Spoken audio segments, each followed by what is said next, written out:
Welcome in to Check the Mic. Steve Palazzolo, Sam Monson. We're live on YouTube at 7 a.m. on a Monday. As always, here we are. Sam, we got an entire Week 5 slate to review here.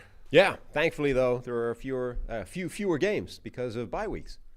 Now, the day went longer because we had London at 9:30 a.m., and then we had lightning delays till 1 a.m. It's a long day. Yeah. And if you watched college football on Saturday, that went till about 2:30 Eastern. It was a long weekend. But we're here to break it all down for you. Already have people tweeting at me that my Prize Picks lineup was correct. Once again, 3 for 3. We'll talk more about that later, of course. But we just started with Prize Picks last week. I'm now 2 for 2. Nice. With my lineup right now. All 3 projections were correct again. So we'll talk about that in a minute. But you guys can join the Prize Picks fun as well. Download the app today. Use code CheckTheMic. You get $50 instantly when you play $5. So we'll be following along with our lineups throughout the year. That was a little difference in our lineups this week. Well, I was just checking. I knew that I went 0 for 2, and then I also knew that CeeDee Lamb did get a carry last night, and I knew that it didn't get very many yards, but I wasn't sure if it gained just enough to not hit it or just enough to hit it. Well, so more importantly here, my lineup, 3 for 3. Yeah. Your lineup, you lost on the very first play. Yes. Of Thursday Night Football. Right. Just and then, a little difference in how things went this week. Yes, the very first play, and then went 0 for 3. I just checked. CeeDee Lamb. That's good. Only gained 2 yards on his one carry. Maybe better luck next time. Yeah, that didn't go well. Anyway, so we're going to go through all the games. Let's start with Thursday Night Football. Atlanta Falcons 36, Tampa Bay Bucks 30. Incredible game Thursday night. I know it feels like ages ago, but the Falcons with a walk-off overtime win. Kirk Cousins goes 42 of 58 for 509 yards. People didn't like it when I pointed out that Kirk Cousins had 509 yards in this game, and Justin Herbert has like 573 on the season through 4 weeks. But it was a pass-heavy attack. It kind of set the tone for the week after the entire season was not very good for the pass game, we'll say. Much better week as far as offense goes. But Cousins plays really an incredible game. They used all their playmakers. 2 guys going over 100 yards with Drake London and Darnell Mooney. And the Bucs offense also did a nice job. It was a back-and-forth game, but the Falcons come out on top. Now 3-2 and leading the NFC South coming out of this game. Yeah, Cousins with his 500 yards, and they were sort of evenly distributed. You know, sometimes they rack those up in crazy garbage time, or it just sort of swings that way. But he had 253 at halftime, which is the most first-half passing yards any Falcons quarterback had since Matt Ryan in 2009. Not even like, vintage Matt Ryan in his peak. Like Year 2 early Matt Ryan had 250 plus in a single half. So yeah, the Kirk Cousins and this Falcons offense is functioning. Like, it's obviously more than functioning when you're hanging 500 passing yards, but like they are figuring out ways that Kirk can play with his limitations, and there are still limitations. Like, you see it on the kind of passes that he doesn't have a great velocity for, but he's able to hit those seams. He's able to hit over the middle. He's able to hang tough in the pocket. Like, this is becoming a really interesting offense, watching how they are evolving week on week. As I mentioned on our review show, and as always on YouTube, we're going to be reacting instantly on all the the primetime games, including tonight with Chiefs Saints. This feels like the first time you go through all those Falcons playmakers and say they were all used in this game. They didn't run the ball a whole lot, but eventually you got Bijan Robinson breaking out for a 28-yard run. But again, Drake London, 12 for 154. Darnell Mooney, 9 for 105 and 2 touchdowns. Kyle Pitts, who you said would go less than his Prize Picks projection, 7 catches for 88 yards. Of course, Cardale Hodge had the game-winning 45-yard touchdown with his catch and run. Ray McLeod, 6 catches for 66 yards, and the 2 backs added up with 6 catches between them, Bijan Robinson and Tyler Algier. This is like the first time you look around and say, hey, all these playmakers got involved, and Cousins did a nice job spreading the ball around. Yeah, I mean, there was bad defense on both sides as well. Yeah. Bucs were in the ball extremely well. Narrative-wise, it all ended up on Cousins. I think by the end here, another crazy fourth quarter win. There were some specific individual plays in this game. I thought the Falcons going for it on fourth down deep in Bucs territory when they were down 7. That tied the game up. They didn't just take the field goal. This was early in the fourth quarter. That was huge. Of course, on the game tying drive, we saw the Falcons with 12 seconds left complete a pass over the middle, somehow get up and snap it with 1 second left. That is right on the cutoff of having enough time to be able to do that, and they were right up against them. The whole game, like, that would have been LOL, you guys, come on, Kirk, what are you doing? Game management. Basically the same as the Dallas thing against San Francisco it was. A couple of years ago. Like, it was basically exactly the same idea. Pass over the middle, that kind of time. Was it 12 seconds then as well? And they didn't get it off. If I remember, I didn't check, but it was in my head. That's what I remember, that Dak and the Cowboys had 12 seconds. Kellen Moore was the offensive coordinator at the time, and they said, that's our cutoff. We think 12 seconds is enough. Dak goes up and spikes it. The clock hits 0. That was the playoff game against San Francisco a couple of years ago. Yeah, and either way, like, at the time, everyone's like, well, that's ridiculous. You never had the chance to make that happen. Whereas this time, they got it done, and you're like, well, impressive. Yeah. But that's the difference. Like, anybody moves. Anybody doesn't get set in another second, and instead you're like, well, that was a ridiculous play. What are they doing? So that was incredible. That led to the game tying field goal. A lot of those individual plays, I think, that added up. There was a lot of what ifs, negatively for Tampa Bay. What if we stopped this play or that play? And for Atlanta, again, I thought Raheem Morris just going for that 4th and 3. And the way they did it, too, they did a nice job against the Bucs defense. They used hurry up on 3rd and 4th down several times. Todd Bowles usually in his bag on 3rd and 4th down with blitz schemes and creating confusion, and the Falcons were like, nope, we're going to use hurry up. That was a great part of Atlanta's game plan to kind of take the Bucs out of what they do well. They brought that up on the broadcast, that apparently Zach Robinson had been talking to them and said, look, one of the ways that you can neutralize defenses is varying the tempo and going to hurry up and then backing off and, basically changing up the tempo that you're going to use on offense to try and get them out of that mode where they're just attacking and they can survey what you're doing and dial things up on defense. And I don't know if it's just since that was brought up that I noticed it in a couple of games over the weekend, the Vikings game and the Jets as well. I wonder, I haven't actually checked yet, but I wonder if tempo is actually something that is combating defenses that otherwise have been relatively in the ascendancy this season. But the Vikings defense with Flores, which has been absolutely annihilating people this year, basically the only times it struggled is when teams have gone tempo. They've gone hurry up. They've taken away the time that they have pre-snap and said, no, we're going to dictate the pace. We're going to go faster than you're ready for, and you're not going to have all day to dial up whatever you want at the line of scrimmage. We're going to force you to go quickly. That's when that defense hasn't quite been as dangerous. And that was, it neutralized what was the big advantage that Tampa Bay had in this game. So both offenses, nobody was stopping anybody. The only difference was Tampa Bay had a pass rush and Atlanta didn't, right? So guys like Logan Hall actually had a really good game. A guy, fairly disappointing draft pick up until this point in his career. Logan Hall had a really good game, was consistently causing problems. Vita Vea, Yaya Diaby, these guys were actually getting pressure, so Atlanta needed to find a way of taking that away. And then the other advantage for one team or the other was Atlanta's special teams was busy trying to lose the game for them. Younghoe Koo had a missed field goal.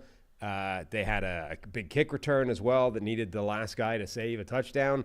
They had a blocked field goal as well, and that's another. Blocked field goals have been a trend so far this weekend, this season. Last week was muffed punts. This weekend was blocked field goals. But Atlanta's special teams was busy trying to lose the game, and then eventually, obviously, the crazy sequences at the end, the interception, the getting it done, the 12 seconds, blah, blah, blah. Jesse Bates with 2 peanut punches, 2 forced fumbles, one of which was recovered by Mike Evans. The second one, the Falcons recovered. I mean, all of those plays from Atlanta's perspective added up. I think for Tampa Bay, though, I mean, this was a game of missed opportunities. They had a chance to go up 2 games essentially in the South, at least over the Falcons, had a chance to move to 4-1. Again, there was a point where narrative-wise, I think it would have shifted to Baker Mayfield and how clean he looked. He went 19 of 24, 180 yards, 3 touchdowns, hit Sterling Shepard, old Oklahoma teammate, with a touchdown, looking accurate, looking really good. But Tampa Bay's defense kind of let them down with giving up the 509 yards through the air. Really ends up like 480 or whatever it was officially. Right. Yeah, like Baker won't get the credit by comparison because he threw for fewer than 200 yards versus 500, but he actually played really well again in this game. And good for Sterling Shepard. Like, that guy's career was fairly much buried, and he reunites with his old college quarterback who he cooked with at Oklahoma, and that was a dime of a touchdown from Baker to Sterling Shepard. All right, Falcons, again, they moved to 3-2, same record as the Bucs coming out of Thursday Night Football. So yesterday's fun started 9:30 Eastern in the morning. Yeah. By the way, just one last, special teams trying to lose that game for them. They also had the delay of game on the 47-yard field goal attempt, which backed it up to 52. Like, they really tried to lose that game pretty hard.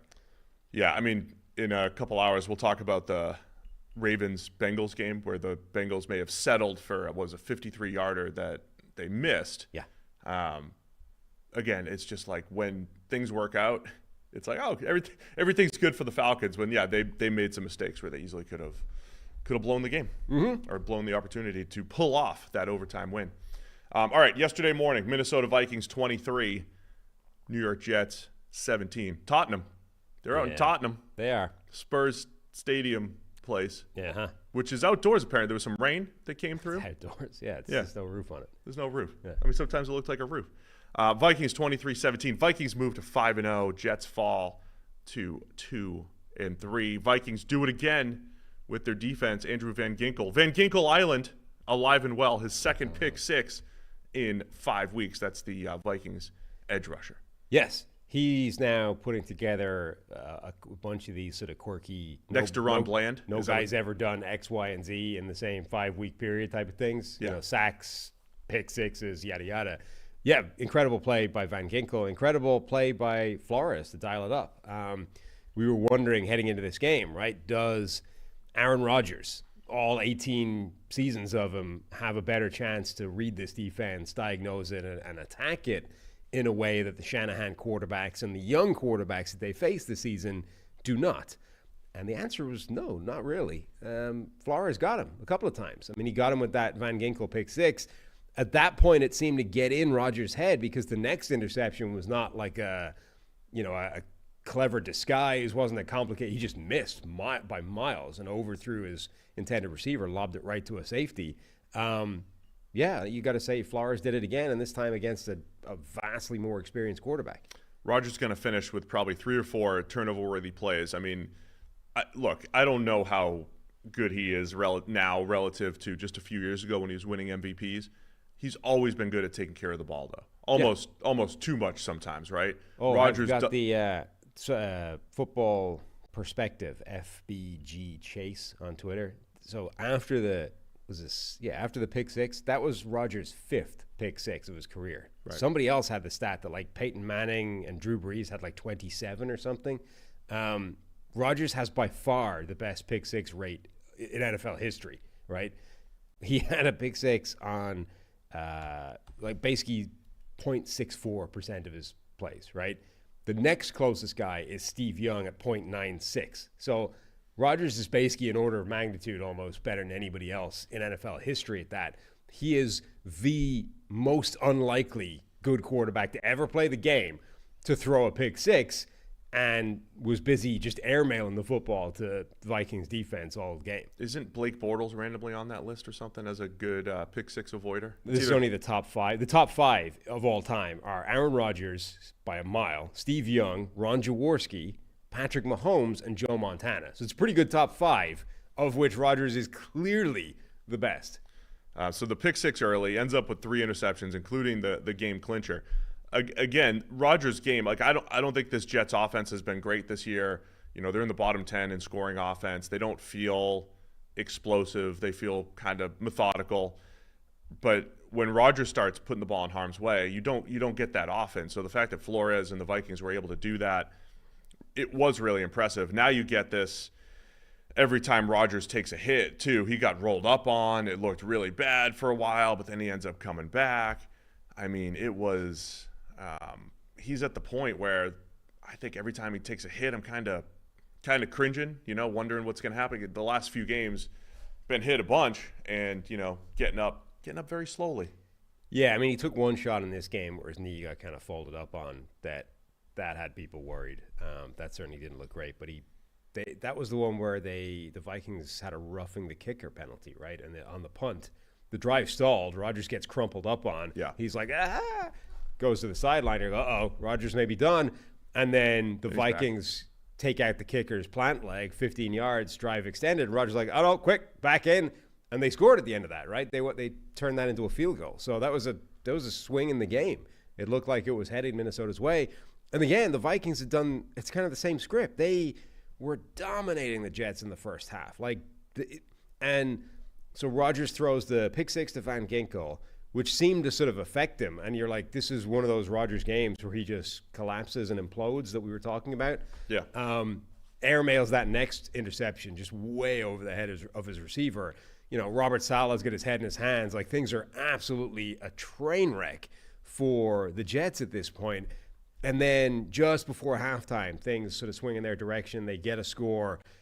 And all of a sudden, it's 17-7. You're like, this is actually a much closer game than it should be based off how it's gone so far. And again, all it takes is for the Vikings to stall for a period in the second half, and now you're under pressure. And exactly the same as Green Bay, only with a smaller lead. Like, instead of getting out 28 points, they were up only 17. But same story. Like, the Vikings dominated early, couldn't put it away, and then had to cling on towards the end. Yeah, that it did feel like Minnesota's special teams was trying to, let them, keep the game close, essentially. You get that. They make the stop. They get the roughing call. Minnesota's offense didn't really do much to clinch it. Sam Darnold with another inopportune turnover. It seems like his turnover-worthy plays are – look, they've been playing with a lead this entire season. But he throws another bad interception. And it did feel like a lot of the Vikings yards were just coming through penalty yards, right? There's a lot of defensive pass interference, holding calls. Some of which were very weak. Yeah. That's, again, what you run into with, with the officials. I don't know. It did feel like there were some games that were penalty driven. So I don't know if the NFL was trying to be a little bit tighter in how they were calling things to get more offense. They try to tweak the knobs, right? They turn the knobs a little bit. No? Is that not? Mm-hmm. They like to move the sliders. Is that better? Influence the game? Yeah. I'm not saying. They have emphases that they change to try to get results that are more favorable to the fan. Yeah. What? That's okay? Am I getting sued for that too? I don't know. Who knows? Oh, we'll just cut it. We'll just cut it if I'm going to get sued. Anyway, yeah, go ahead. Yeah, some weak penalty calls in this game. But yes, it seemed like the best offensive play for either team was to just throw the ball in the vague general direction of Justin Jefferson and hope there's a flag on the play. Remember last week we were like, this was the first sort of glimpse that Darnold wasn't necessarily going to maintain the really high level of play, even though the numbers are really good. Well, this week was worse than last week, and the numbers weren't good this time. So this was the first sort of true Sam Darnold looking more like a pumpkin game. Now, he wasn't terrible, but this was the first game where okay, he's not playing at that level again. Yeah. Now, it was against the Jets defense, so credit them. But that's why I predicted less than on his passing yard total. Yeah. Against this Jets defense. Mm-hmm. So Darnold throws a bad interception in their own territory. They're up 20-10 in the fourth quarter. It gives the Jets a little bit of life. Jets get within a score. Here's what I've seen from Darnold a lot this year, though. He's made those mistakes. He made it in the Niners game, did it in the Packers game. But when then the Vikings are up a score and he drives them down the field, did a nice job, hit a couple big time throws, came back and made a similar big in to Justin Jefferson, into tight coverage. Like, he wasn't afraid. He keeps chucking it. So I was impressed by Darnold's ability to bounce back. Led the field goal drive to do the dreaded we're up 6, right? Minnesota's up 6. One of those drives where they're up 3, they kick the field goal to go up 6. You really want to get that touchdown to seal the deal. They were unable to do that. Gave the Jets that one final opportunity to drive down. Everything's 4-down territory. And again, Rodgers throws a back shoulder to Mike Williams to the front shoulder. Stephon Gilmore seals the deal with the game-ending interception, and Vikings moved to 5-0 there. Yeah, and that was another one with Rodgers where it was just a bad decision. It was, sure, one-on-one on the sideline, but the ball was yards away from where it was supposed to be target-wise. Now, credit Gilmore. He fairly well bodied Mike Williams on the play. Like, got He left that way inside, though. That's that what I throw, mean. yeah. So, like, he's got hold of him. He's squeezing him to the sideline. And, like, Mike Williams is losing the route to Gilmore. But Rodgers puts that ball yards inside of where it needs to be for even to have a hope of him winning that back shoulder or whatever. Like, it's not necessarily unreasonable to look at that and say, okay, he's losing, he's getting squeezed to the sideline, but I can hang the ball out at the sideline and let my guy go make a play. But you can't put it where he put it, because that was just giving Gilmore and nobody else a chance to make that play. So coming out of this, of course, people are going to be saying, hey, Davante Adams, come on down. The rumors were already strong that he wants to go to the Jets. Does this make it even more likely? Because, look, when I'm watching this Jets offense, I still think Garrett Wilson's a very good player. Doesn't it feel like they are just missing any sort of dynamism, like nothing? Like there's nothing explosive about this Jets offense. Davante Adams doesn't solve that necessarily, but certainly gives you another guy capable of getting open, take a little pressure off Garrett Wilson, take a little pressure off Mike Williams if they do make that move. To me, I mean, yesterday didn't affect anything in terms of that dynamic. Like, Davante Adams improves this offense. Yesterday did nothing to increase or decrease the amount that's relevant. Like, Davante Adams would have made basically no difference to the game yesterday. That was not their problem. Their problem was Rodgers was getting beat up by the combination of Flores' play calling and the Vikings winning on defense. Would Davante Adams have been open on a play here or two? Sure, but like that wasn't their issue yesterday. So if you think Davante Adams is a good addition to this team before yesterday, it's still a good addition. If you think it doesn't make a difference, it still doesn't make a difference. Anything else on the first of the London games? Nope. All right, let's move to the 1 o'clock slate here. Miami Dolphins get the win against the New England Patriots, 15-10. But the score sums up about what this game was. Yeah. Dolphins. It was tough sledding for both offenses, but most of the fourth quarter, the Dolphins go 15 plays for 80 yards to set up the game-winning touchdown. They go for 2. That falls incomplete, or that fails. They're up 5. Patriots have a chance to drive back. 4th and 10 play, and Jalen Polk, the old toe heel thing, falls incomplete. Call was correct. Toe hits down, heel hits out of bounds. Incomplete pass. Patriots had one last chance. Completed pass was well short of the end zone, and the Dolphins get their second win of the season. And I believe the Patriots right now, if the season ended today, the Patriots would have the number 1 overall pick in the NFL draft as they fall to 1-4, their 4th straight loss. Yeah, which, for them, kind of perfect. They need the reinforcements, and they don't need a quarterback, theoretically. So it's an ideal year for them to have the number 1 overall pick. I believe the most common mock draft selection for every single draft analyst will be the Patriots and then LSU left tackle Will Campbell. Mm-hmm. That's the one you're going to see. Now, maybe Texas left tackle Kelvin Banks. It'll be one of those two. Right. But that's what you're going to see nonstop between now and next April. Yeah. And rightfully so. So another week of Tyler Snoop Huntley didn't really look much, if any, better. A bunch of turnover-worthy plays in there. Didn't get in rhythm. They're actually running the ball pretty well in this game as well. Devon Achane got hurt. But you still got Raheem Mostert, who's really good, number 1, and the rookie Jalen Wright, who's also of the same ilk of speedster, capable of making big plays. Those guys were doing well. Like, this is an attack that had some rushing success and still couldn't have the success that they wanted because the quarterback play wasn't there. Yeah, lost in the mix here. Tua obviously has been hurt, but Miami's run game has been horrendous over the first few weeks. Their running backs combined for 35 carries for 184 yards. This is the first time they actually got the run game going just a little bit. Did a nice job. Jalen Wright, as you mentioned, the speedster that they added, another speedster that they added, career highs and everything, 13 carries, 86 yards. So they moved the ball pretty well on the ground, kind of offset the inconsistency of Tyler Huntley. For New England on the other end, Ramondre Stevenson, remember, was kind of benched, still ended up with the most carries for the first game that he didn't fumble.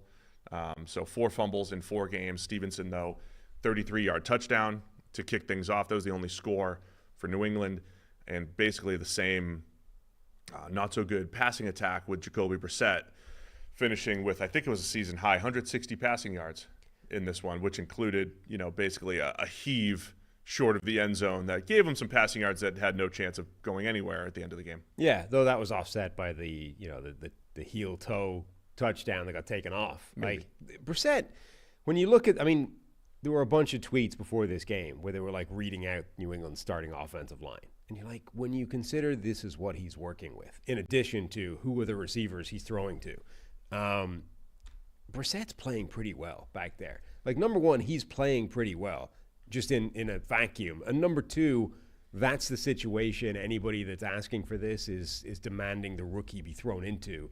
There's just no sense to make a quarterback switch, even if the offense is not doing well. Like, this is a pain that you have to suffer through, and there's no good to be had from throwing in Drake May. So the Dolphins, we're not going to spend too much time on this one. Dolphins moved to 2-3. They have a bye at some point, either next week or the week after. Tua has a chance to come back in week 8. We'll see if they end up, if they're trying to salvage their season, and if Tua is actually going to come back within the next few weeks here, they might have a chance to do something. New England, after a very impressive week 1 win against the Bengals where they ran the ball, played tough defense, New England, again, falls to 1-4 and just kind of feels like what we expected them to be coming into the season. Offensive line health is an issue, and they just weren't. They're just not good. Generally, as you mentioned, the situation's horrible. So I know that's Drake May watch up in New England, but I don't know if you want to drop him into this situation right now. No, I will repeat that every single week. I don't think there's any point in putting him in there. For Miami, they're going to have a decision to make at some point. Once Tua reaches the end of his mandatory IR stand-down period, they're now going to have to decide internally, collectively, okay, this was how much we had to put him down for. How long are we actually going to sit him down for if he wants to come back, which all indications suggest he absolutely does. There seems to be this growing trend of people saying put somebody down when they're injured. Uh-huh. Somebody else had that quote. They're fun. It was they make for some Terry Bradshaw. Yeah. He wants to put down Deshaun Watson. Yeah. The same way you can say if that's wrong. Frank Ragnow got put down by Dan Campbell a few weeks ago. Anyway, I got no more use for this game. No, really, nobody does. Really don't. Chicago Bears and the Carolina Panthers. The Bears get the win, 36-10, as predicted. I'm just going to highlight only my good predictions here. Yeah. As predicted, Caleb Williams. I went out on a limb. I said, I see this Panthers defense. Yeah. I see their inability to create any kind of pressure. And I predict Caleb Williams is going to have his best game as a pro, which he did. 20 of 29 for 304. That's over 10.5. That's 10.5 yards per attempt. 2 touchdowns. And really nice game for Caleb Williams and the Bears offense. It was the first game where Caleb Williams really looked like the player that we were expecting him to look like coming into the season. Obviously aided by a pretty terrible Panthers defense, which wasn't going to get any pressure. Also aided by the game script went their way, and like early in the game, the Bears were averaging like 6 yards a carry or whatever. Now, over the course of the game, that really dipped down. They ended up like 3 yards or something, but they kept going. Like the success early led them to really keep leaning on that run game. So even though they didn't necessarily sustain that success over the course of the game, they did, however, carry the ball 41 times. Like they kept hammering in the run game. Okay, they're up, so a lot of that is running at the clock, but like it all played into that a much more balanced, well-rounded offense that wasn't simply hoping Caleb Williams could make a play at some point. Just to highlight the pass rushers for the Panthers, here are the guys that rushed the passer the most for Carolina yesterday. A'Shaun Robinson was kind of a run-stop specialist with 36 rushes. And Charles Harris with 29. And LeBrian Ray with 26. Those guys combined for 4 pressures between the 3 of them. I mean, Carolina, there's a few awful pass rushes around the NFL. I have a stat to highlight just how bad Cincinnati's been, but Panthers are there at the bottom. Charles Harris is a former first-round draft pick, right? On the other hand, if he is leading your team in pressures in a single game, he's on his 4th team at this point and has never been particularly good. Like, that's a problem. Yeah, I mean, Charles Harris is at the point in his career, maybe his entire career, where if he was your number 3 rusher, and he did some nice things for Detroit a couple years ago as a pass rush specialist, as like a number 3 type rusher, that's okay. If he's the guy you're relying upon, not great. Yeah, like if he's the guy you've kicked the tires on as a former first-round pick, but he's part of your rotation somewhere down the line, and, oh, look, you're getting a couple of pressures from Charles Harris. Cool. If he's the guy leading your team in pressures because you have nobody else, that's an issue. So Caleb Williams, I thought, had a nice pocket to work from overall. Did a really nice job off play action, 6 of 7 for 100 yards and a touchdown. One of the touchdowns was wide open to DJ Moore. First Chicago Bears, here we go. Here's some rookie records that you were predicting. First Chicago Bears rookie to have 300-plus pass yards and 2 or more touchdowns, no interceptions in a game. First time ever. First Bears rookie. From Blake Warye. W-A-R-Y-E. Reading names. Yeah. Wary. There you go. Based off his actual @be wary of Blake. I'm assuming that's pronounced wary. And again, as we've said, it does feel like these last few weeks, Caleb Williams is trying to win within structure from the pocket, only pressured on 9 out of his 39 dropbacks. So when you're trying to win from the pocket and you have a nice pocket to work from, you get good results. So wide open play action to DJ Moore.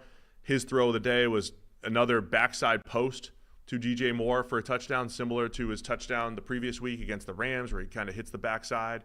Look at this. I love we're adding the tweet here. Look how smooth that is. Boom, right on point from Caleb Williams to DJ Moore. So got to see a little bit of the arm talent, some of the accuracy. Still missing a few throws here and there. And, when he misses, it feels like it's wide when he's been missing. But this one to DJ was an absolute dot for a touchdown. That put the Bears up 28-7 before the half.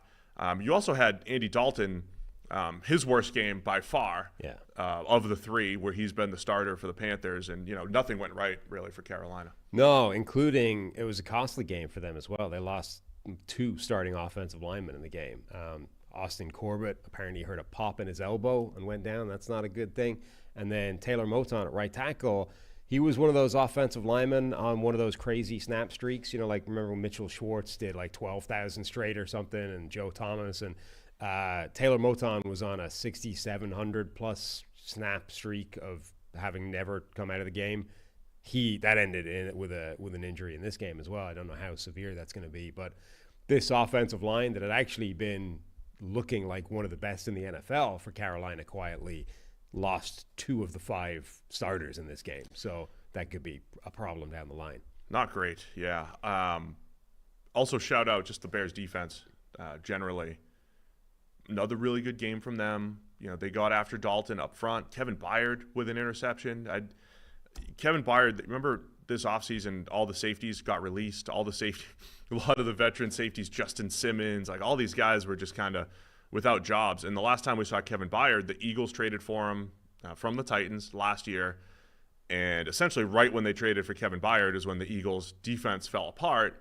So if you were like me, maybe kind of forgot about Kevin Byard a little bit. Right. He's been rejuvenated in this Bears defense. He's always a very good player, but you just never know when a player going to lose a step and just, going to get older, and they're not good anymore. We also got to see our first glimpse of Bryce Young after his benching.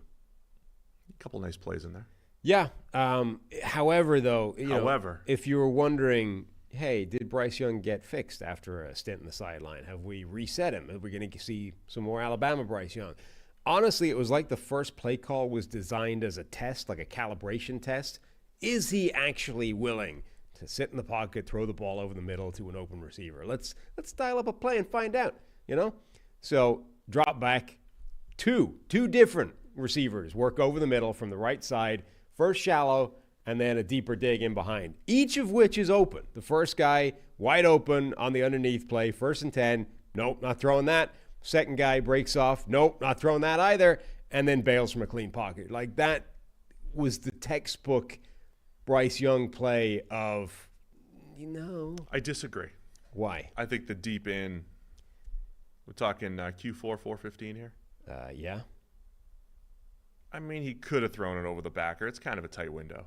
It's you're failing, standard NFL window. Like you're failing to highlight the fact that he hits a beautiful throw on the run for a 27-yard gain. Right, but that's not the problem. The problem is not is he capable of throwing the ball. The problem is why are you not standing in a clean pocket, delivering the ball where it's supposed to go, when it's supposed to go? That is your failing right now in the NFL. Grinded film right now.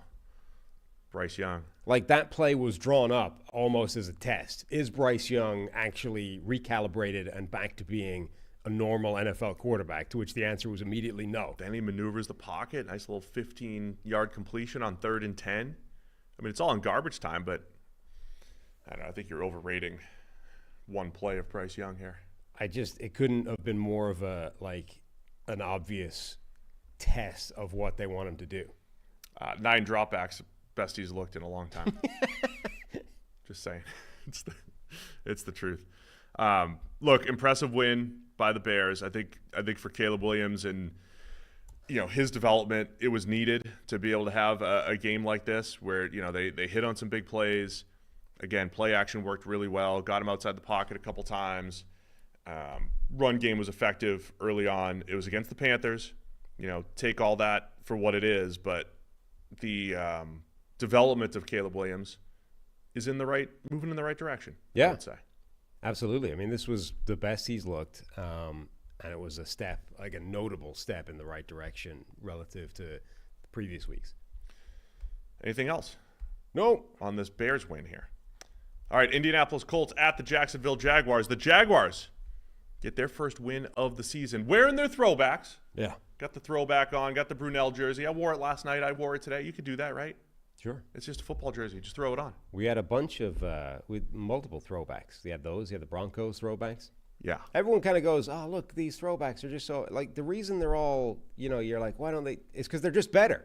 Like, every uniform change just makes them worse, almost always. And the ones that don't are fixing the last one that made it worse. I mean, the Jags especially. First off, they win 37-34. They move to 1-4. Colts fall to 2-3. I mean, the Jags, this is clear. I mean, why would you not want to wear this? How would you not want to wear this every single week? Mm-hmm. The teal's great. The white jersey's great. You don't need to go teal on teal. It's just teal on white. It's simple. It could have been like just those two jerseys. Well, white on white, teal on white. That's it. This should be the jersey. Yeah. Well, what? They started off with those jerseys. They were good. Never should have changed. Everyone liked them. Then they changed, made them worse. And since that, every change has been trying to fix the ones that made them worse. And then every now and again, you'll go to a throwback like that and go, wow, these jerseys are amazing. Why don't they just put the make Jag on the these? sleeve? Yeah. Put it right on the sleeve. The answer is you should. You shouldn't have changed them in the first place. They were good. In addition to that, you should never have white sleeves. If you're the Jags, just black sleeves under these jerseys. Perfect. It's perfection. Well, I mean, why do you think they won and scored 37 points and got the best game out of Trevor Lawrence? Yeah. Because he's like, hey, Jerseys. I'm gonna try to play like Mark Brunell today. Mm-hmm. Play like a Mark Brunell today. And look what happened. 28 of 34 for 371, 2 touchdowns. Did have a bad pick in there. Yeah. But by far the best Trevor Lawrence game in quite a while for the Jags. Explosive offense between those pass plays, Brian Thomas Jr. having 122 receiving yards, and Tank Bigsby having a monster game for the Jags. Tank Bigsby has just been a big play machine so far this season. Every time you look up, that guy's busting off a giant run, or in the pass game as well. Meanwhile, Travis Etienne, the guy that was supposed to be the explosive playmaker, the top draft pick, is not providing that. I mean, this game, Bigsby had 13 carries for 100-plus yards. Etienne had 6 carries for 17 yards. Bigsby broke 11 tackles to make those plays. Etienne broke 0 tackles. Like, these are – it couldn't be clear. And this is why people are talking about Etienne as a trade candidate. Like, he might land somewhere else. In part because the Jags, he's not their best running back right now. Yeah, Bigsby, did he finish with 11 missed tackles forced? That's what he had as of last night. Yeah. It was up there. One of the touchdowns, he runs 18 yards, fumbles into the end zone. Great play by – it was Latu, right, that had the forced fumble, I believe? Yes. But Bigsby jumps on it at the goal line. The Jags in this game, they got up – they were up 20-10. Then the Colts come back. Then it's 27-17. Colts keep coming back. Jags are up 34-20, and that was thanks to Bigsby. It was 27-20. Tank Bigsby breaks off a 65-yard touchdown run to go up 14. And then the Colts just, start doing their thing. A 3-play, 70-yard touchdown drive. Jags come 3-play 70-yard touchdown drive to get within a score, and then 2 plays 77 yards. Joe Flacco to Alec Pierce, 65-yard touchdown to tie it at 34. Jags look like, oh my gosh, this is happening again.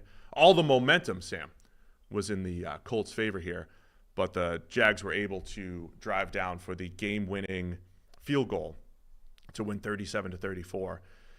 But yeah, it was a scare for Jacksonville, and the Colts fought hard, man. That Joe Flacco offense, I tweeted it out yesterday, and I don't think it's crazy, but like 2 straight years, Joe Flacco has made an offense look better.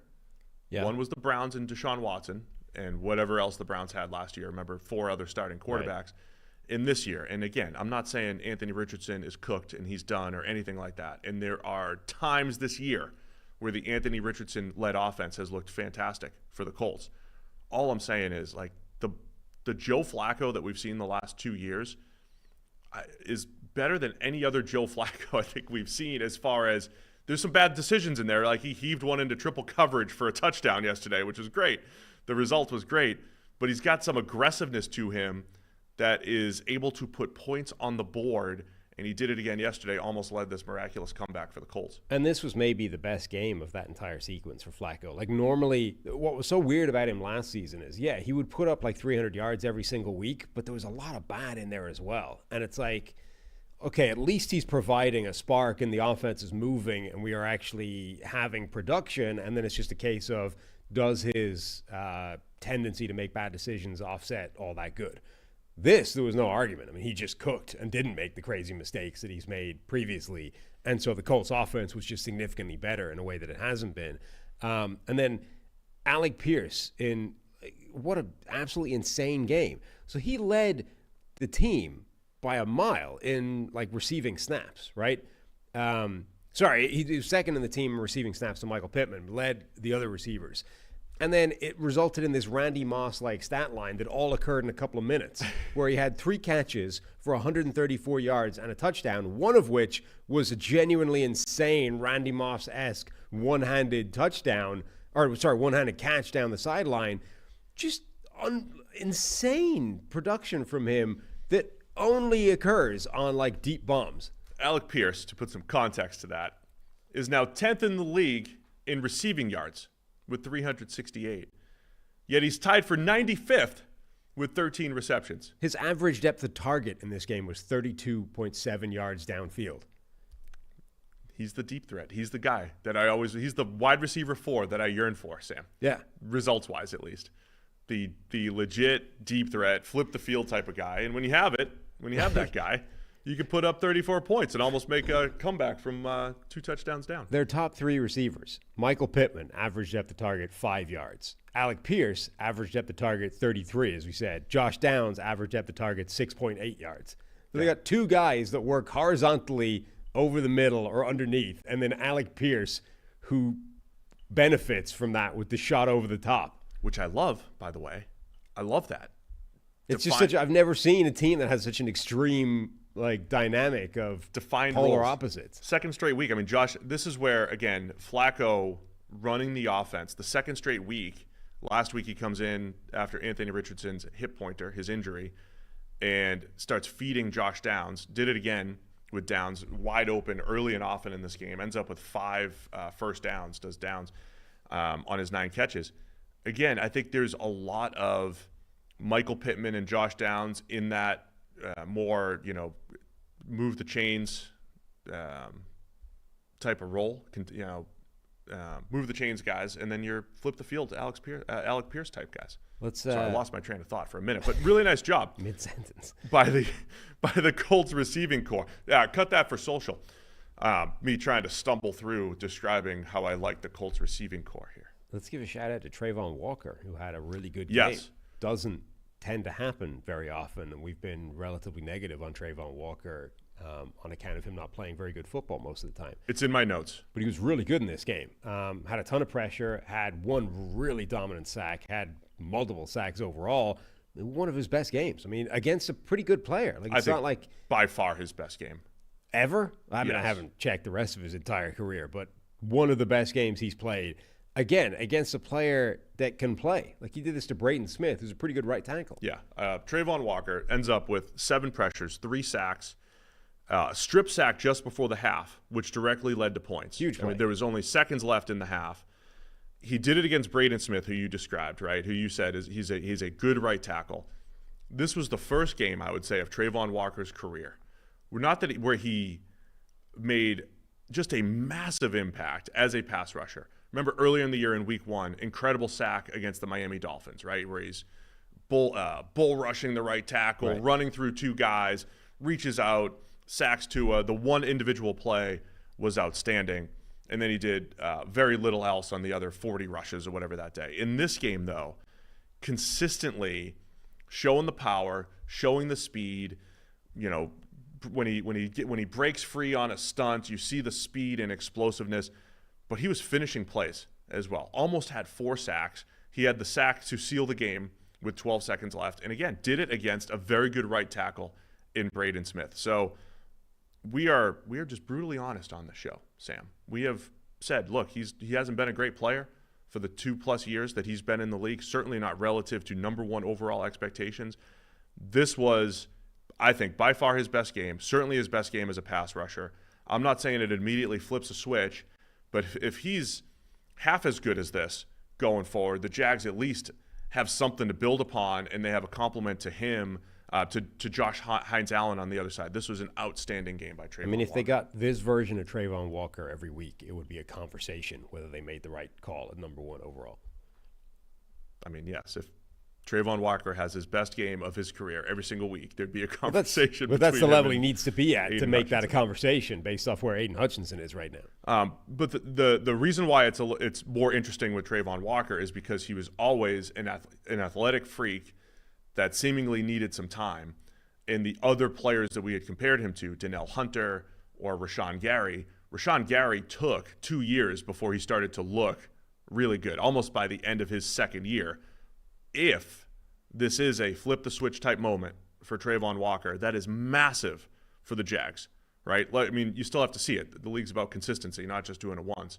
But full credit to Trayvon Walker, how well he played. And he was a game changer in this game. I know they gave up 34 points, but sack leading directly to points before the half, sack to finish the game. Trayvon Walker was unbelievable in this game, looking like a young Tony Brackett in that jersey. Mm-hmm. I mean, there was a point, Ventrell Miller, number 51 in the Jags, was running around making tackles. I'm like, nice job, Kevin Hardy. Nice job, Kevin Hardy. Yeah. That was one of those things I said that you don't care about. Yeah. Uh-huh. You don't care about the Jags throwback references at all. No, not beyond, they had the jerseys. That was cool. They should go back to them all the time. After that, I'm out. 1-0 with the throwbacks this year. Their only win. Like, just keep it. I mean, Shad, go make a decision. Tony, make a decision. Yeah. Go back to these jerseys. Really quick, Brian Thomas Jr., outstanding again, 85-yarder early on. Christian Kirk, 61-yard deep ball. Trevor Lawrence was hitting them down the field. He did have the one heave into double coverage for an interception. Other than that, certainly the cleanest game we've seen from Trevor Lawrence in quite a while. Yeah, the interception was terrible. Everything else was good, though. Especially given they're playing with a lead and right. he just really forced bad. it for no reason. It was really bad, yes. But everything else was good. Is that all you got? Yeah, I mean, it doesn't need to be much more complicated than that for Lawrence. Like, one really, really bad play, but everything else was very good. All right. Washington Commanders, 34. Cleveland Browns, 13. Commanders move to 4-1, the powerhouse Washington Commanders. Browns fall to 1-4. Another strong game for Jaden Daniels, finishes with 238 through the air and a passing touchdown, another 82 yards on the ground for Daniels. And, Commanders, even with some mistakes in there, still finding ways to put up a lot of points. Yeah, and so I'm so impressed by Jaden Daniels not just because of the sort of record-setting blah, blah, blah, but every week he's winning in a different way and being given a different challenge and still finding the answer. Like, sequentially, these defenses are throwing a different puzzle at him each week, and he's coming up with the correct way of attacking it. So in this game, he wasn't completing 80-90% of his passes. They were actually causing some problems. They were knocking him off his game. But then, 4th and 3, I'm just going to run and pick this up and keep the chains moving and have a big play there as well. So he was able to overcome that and still keep cooking. His rushing threat is so. There's a couple of quarterbacks out there that, the rushing threat with a guy like Lamar Jackson or whatever, it's obvious, it's ever present, it hangs over the entire game. Like, you can't switch off for a second. And then there's a couple of quarterbacks out there that are almost as devastating, but it's much more sort of subtle and contained and not as obvious and in your face, but they every now and again they just decide they're going to stick a dagger in your heart as a defense, and it's usually in key situations. Daniels is one of them, and Kyler Murray, I think, is another, where it feels like his rushing threat should be almost a bigger part of his game based off the plays where he does break it out, and you're like, wow, that's just unstoppable. Daniels did it in this game where we got, a few carries that were just you can't defend that. He's too fast, too dynamic, and just carved up this Browns defense. Don't you feel, I tweeted yesterday, I feel like Jaden Daniels has the best acceleration of any quarterback. And I'm not trying to say this as like a knock on Lamar Jackson or Kyler Murray or anything like that, but doesn't it feel like the NFL and pass rushers, and you saw this at LSU a lot last year, just aren't ready for his speed or how quickly he's to top speed or how quickly he maneuvers the pocket? I think Daniels' scrambling feel is among the best that I've seen. And again, remember, I think our listeners are pretty sharp. Understand what I'm saying. I think Lamar Jackson is still the best running quarterback in the NFL, and he does most of his running from designed runs, and he is the absolute best at it. Acceleration, shiftiness, feel for the run game, setting up blockers. Lamar Jackson, I think, is the absolute best at all of that. As a pure scrambler, it might be Jaden Daniels. And right now, he's leading the league with 235 yards on scrambles. It's about 100 more than anyone else. Yesterday, he had 5 scrambles for 62 yards. He also, as I said before, like coming into the game, is this the time you start to blitz him and speed him up a little bit and say, hey, make those big-time throws, right? They had been, Washington had been throwing the ball short over and over and over again. Jaden Daniels completing almost 90% of his passes, making good decisions. If it's not there, he was taking off, picking up yards. Let's blitz him, right? Get after him. Make him make those special throws. Well, in this game, when blitzed, 7 of 10 for 141 yards. And one of the big plays that he had, there's an unblocked rusher, and he just scrambles out and hits Terry McLaurin on a 66-yard touchdown. So, yeah, Jaden Daniels winning in different ways in this game with more downfield passing, with more big-time throws. De'Ami Brown, big-time throw, touchdown just before the half. Had another one put right on Terry McLaurin's hands along the sideline in the end zone where McLaurin couldn't stay in bounds. So we knew Jaden Daniels has this fade ball, right, to his game. He hasn't needed it other than the Bengals Monday Night Football game, right? Hasn't needed it. But in this game, the Browns at least put a little bit of pressure on him to hit those throws, and he did that too, as well as the scrambling and the ability to just create something out of nothing. So once again, very impressed by Jaden Daniels. There was a red zone interception in there. Great play by JOK, Jeremiah Owusu-Koramoah. But another very impressive game for the rookie, Jaden. It really was. He looked, again, fantastic. And it's tough to say too much about how good he's been. And again, in a different way every single week. That's the thing that's been most impressive. Again, though, wasn't just him. I think there was a big play by Austin Eckler in there back after his concussion, right? Brian Robinson didn't get much going in terms of production, but still looks good. This is a well-rounded offense that has receiving threats, that has running threats, both at quarterback and at the running back position. Their offensive line was attacked a little bit by that Browns pass rush, and it didn't matter because Jaden Daniels is able to neutralize that with his scrambling ability. This is a team that has a great record and is not going away. This offense is absolutely for real. The defense may be a problem overall, but this is a good football team. Anything else on Jaden Daniels and Washington's offense before we talk about the ineptitude of the Browns offense? No. Okay, let's go to the Browns side. The Commanders' defense, as you've said, not great. They deserve credit in this game. Frankie Louvu was outstanding. He has 3 sacks. He's a linebacker in name, but he's one of the very few in the NFL who's got edge rush type of ability, right? He's got that hybrid type of ability that shows up in certain games. he was just a mismatch for Browns running backs and their guards, really. Browns pass protection's horrible again. We can start there.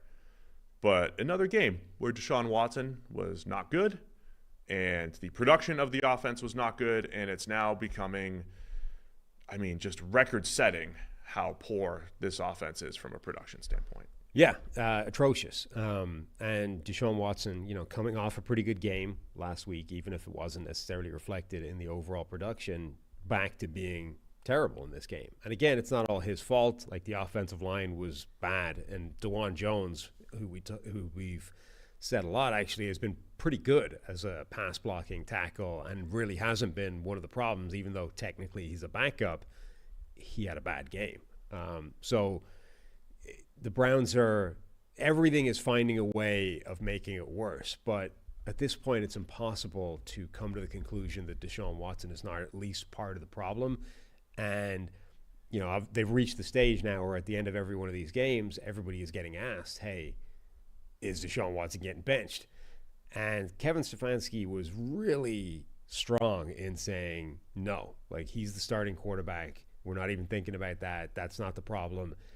Was very declarative in a way that at this point I don't even know that that's particularly helpful. Like, even if you're going to go in that direction and keep him as a starting quarterback, by being so strong against it, you almost you either act like he's not part of the problem, which isn't true, or it looks like you are not noticing that he's part of the problem, which makes you look bad.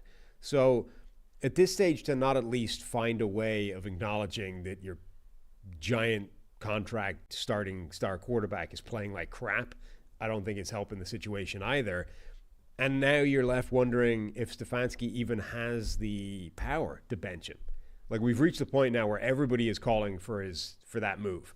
Put in Jameis, see if there's a spark, And some of the talking heads yesterday were saying it doesn't need to be a permanent thing, right? Just see if it sparks him. You can put Watson back in at some point, whatever. Just see if this does anything. We've got a game to win next week. Forget next year, long term, whatever. To just not even acknowledge that that's a thing, right? That, there's no possible way Jameis could do anything. It leads you to wonder, either you are part of the problem by not acknowledging that this is an issue, or ownership is simply saying this is a line that we cannot cross. You do not have it's not within your remit to make a change at quarterback. We paid a ton of money. We threw all these draft picks at this. He is our starting quarterback, period. And Stefanski just has to go along with it and be made to look foolish by it. I think that's what it is. They have to roll with him. Is it similar to the Bryce Young situation where, look, we said when Bryce Young got benched, Andy Dalton's not the future here. Maybe it's a mental break. You give him 6, 8, 10 weeks, and the goal for the Panthers should be get the best out of Bryce Young, try to salvage him. With the Browns, if he gets benched, it might be over, right? Can you bench Deshaun Watson and give him a 5-week mental break and, hope that he comes back because you're just tied to him contractually for the next 2+ years or whatever it is? I think you can. Things like that have happened in the past. It's unlikely. It's like the Bryce Young thing where once you've made that decision, the chances of it going anywhere good in either direction are minimal, right? Like, you don't make that move because things have gone well and, it's okay, this is a pathway to success down the line. You make that move because it's a train wreck, and it's just the least bad thing that you can have happen is we make a change and maybe the next guy sparks something, and okay, we might win a game or two, but it's awful, right? Like, if you make this change, it is an acknowledgement that the guy you traded for has been an unmitigated disaster, but it's still better than letting him persist and dragging the entire thing into the mire with him. Like, that's where you are. So, yeah, you can go back to him eventually. You might not. And the chances are you might have to do a Russell Wilson sort of cap surgery on it and just figure out when it becomes palatable to get rid of him. But this is where you are. Like, this is a team that was expected to be a playoff contender and, really make a charge. And instead you look like one of the worst teams in football. Your offense could get nothing done against what has been statistically one of the worst defenses in football. So you're not really left with any alternatives. All right, one of my new favorite Sunday night pastimes is reading Austin Gale, old friend Austin Gale's Twitter or X. Austin has some depressing Sunday night tweets, usually futility type tweets. And this is one. We've got a couple here from Austin, the late Austin Gale. Bottom 10 EPA per dropback averages, just weeks 1 through 5, any season since 2000. We have AJ Feely, Ryan Leaf, Kyle Bowler, and right there, dead smack in the middle of the very worst, ranking 753rd, is Deshaun Watson. Just ahead of friend of the show, Chris Sims. Will Levis is right there as well. Cordell Stewart, Jamarcus Russell. I mean, on that list are some of the worst quarterbacks that have ever played the game. No offense to friend of the show, Chris Sims. And some of the biggest busts that have ever played the game. Yeah. It's not a good list to be on.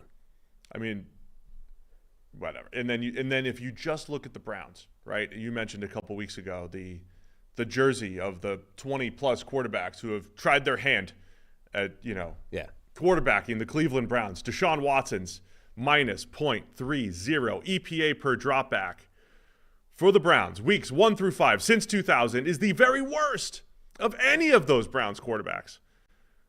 But unfortunately, he also has the second worst performance, which was last season. So Deshaun Watson, of all these Browns quarterbacks since 2000, now has the 2 lowest production seasons since 2000, since the Browns became the Browns, which was really 1999. But right. Again, I want to also preface this by EPA for a quarterback, I believe, is more of a team stat than something like PFF grade. I think it's more of a team stat. But the quarterback is the biggest driver of that stat. I think it certainly coincides with the Browns being terrible up front from an offensive line perspective. They look unprepared for any sort of stunt, twist, or any blitz of 5+ rushers. They look terrible. But Watson makes those plays worse.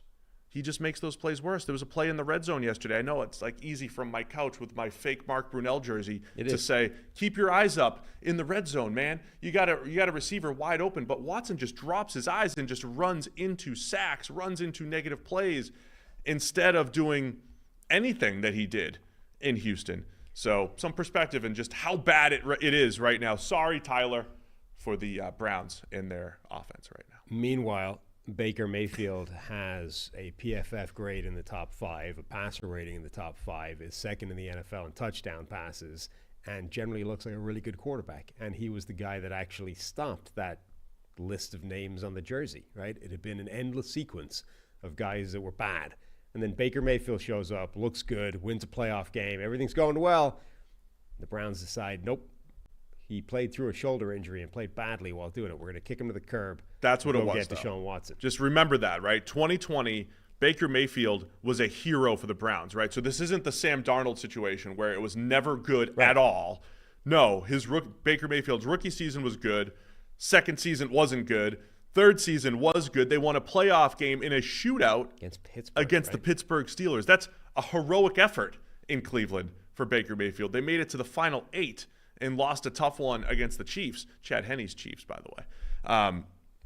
This was, there was a lot of good stuff that Baker Mayfield did for the Browns. Kevin Stefanski was in the middle of that. Kevin Stefanski, 2-time coach of the year, right? He took Joe Flacco off the couch and made them into a playoff team last year. Stefanski's done some really good things here over the last few years with the Browns. But as you mentioned, in 21, Baker hurts his shoulder, plays poorly, and they said, we got to get a little bit better here, and they go make the Deshaun Watson move. And it's a difficult conversation because you're always tiptoeing around the non-footballing stuff, right? Like the footballing reasons, it was a fairly cynical thing to, like Baker Mayfield. Remember that season, right? Baker Mayfield hurt his shoulder in week 2, right?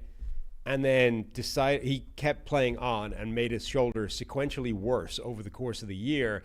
And the Browns at no point shut him down, right? Now, in their defense, Baker Mayfield wanted to play on and wanted to play through the shoulder injury and wanted to keep going for the team. But a player, for the most part, is always going to want to do that, right? Baker was he was the leader of that team. Baker is trying to do his best for the team.